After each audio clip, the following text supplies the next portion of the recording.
நேரத்தில் 41 தொகுதிக்கு பொறுப்பாளராக தலைவரால் நியமிக்கப்பட்டவர் தான் கே என் நேரு.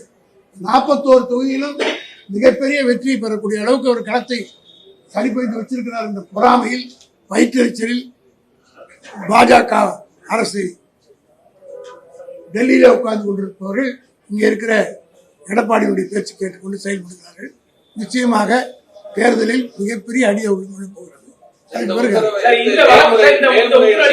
சட்ட ரீதியா இந்த நேரு பொறுத்த மட்டும் பல வழக்குகளை சந்தித்து சட்ட ரீதியா வெற்றி கொடி நாட்டி வந்திருக்காரு.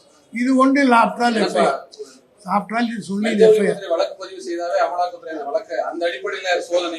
எந்த சோதனை வந்தாலும் அவர் ஏற்கனவே பல முறை ஜெயிலுக்கு போயிட்டு வந்தார்.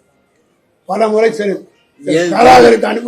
நீங்க கேக்குறது அவங்க வழக்க சட்ட ரீதியா இதை சந்திச்சு உரிய கோர்ட்டுக்கு போய் நாங்க வெளியே வருவோம். அதனால அவர் நேருவை பொறுத்த மட்டும் இது போல அச்சத்துக்கோ இந்த மாதிரி துன்புறத்துக்கோ பயப்படக்கூடியவர்கள் தட்ட அடிக்க தான் பந்து உண்டும். அது மாதிரி நேரு நீங்க அழிக்க நினைக்க அவரை துன்புறுத்த இன்னும் தீவிரமாக தான் பணியாற்றுவதை தவிர அவருடைய பணியில் எந்த விதமான சோறு